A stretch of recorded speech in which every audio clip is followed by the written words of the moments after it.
செய்கிறோம். Pizza base எடுத்து வச்சு டொமேட்டோ சாஸ், இது நம்ம சொந்தமாக ரெடி பண்ண டொமேட்டோ சாஸ் அப்படியே ப்ளேஸ் பண்ணிக்கிறோம். எல்லா இடத்துலையும் அப்படியே ஸ்ப்ரெட் பண்ணுறோம். அப்படியே அந்த டொமேட்டோ சாஸுக்கு மேலே சால்ட்டு, ரெட் சில்லி பவுடர், கொஞ்சம் லைட்டாக சுகர் ஆட் பண்ணிக்கிறோம். சாப் பண்ண வெங்காயம் சேர்த்துக்கிறோம். கேப்சிகம் சேர்க்குறோம். மசாலாலாம் போட்டு பாயில் பண்ணி சின்ன சின்ன நறுக்குன சிக்கன் சேர்த்துக்கிறோம். சிக்கனை மேலே அடுத்த லேயர் நம்ம ஃபஸ்ட்டு தூவின salt, red chilli powder, sugar, இதுக்கு கூட வந்தோம்னா நம்ம பெப்பர் பவுடரும் தூவிருக்கிறோம். அப்படியே பொடி பொடியாக நறுக்கிற சீஸ் சேர்க்குறோம். இது மெல்ட் ஆகி எங்கும் பிடிக்கிற டைமில் சூப்பராக இருக்கும் டேஸ்ட் எல்லாம். கார்னிஷுக்கு ஜூலியன் சாட், அதாவது நீட்டாக கட் பண்ணால் குடைமிளகாய், வெங்காயம், தக்காளி இவ்வளோ சேர்த்துக்கிறோம். ரவுண்டாக கட் பண்ணால் பிளாக் ஒலிவ்ஸ் சேர்க்குறோம்.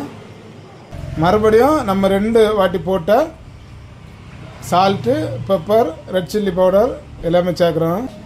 அப்படியே ஃபைனலாக ஜெலப்பினஸ் சேர்க்குறோம்.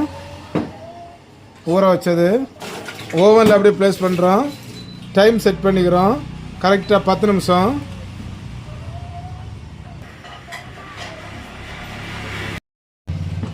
இப்போ பிஸா ரெடியாக போகுது. இன்னும் 10 செகண்ட் தான் இருக்குது. அப்படியே பிஸா பாக்ஸில் ப்ளேஸ் பண்ண போகிறோம். பிஸாவை போர்டில் வச்சுட்டோம். அப்படியே கட் பண்ணிக்கிறோம். பாக்ஸில் ப்ளேஸ் பண்ணி கஸ்டமருக்கு கொடுக்குறோம். செய்கிறோம்.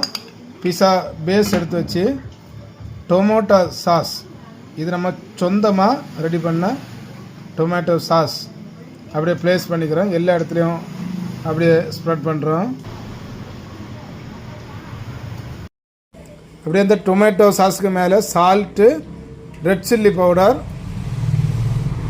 கொஞ்சம் லைட்டாக சுகர் ஆட் பண்ணிக்கிறோம். சாப் பண்ண வெங்காயம் சேர்த்துக்கிறோம். கேப்சிகம் சேர்க்குறோம். மசாலாலாம் போட்டு பாயில் பண்ணி சின்ன சின்ன நறுக்குன சிக்கன் சேர்த்துக்கிறோம்.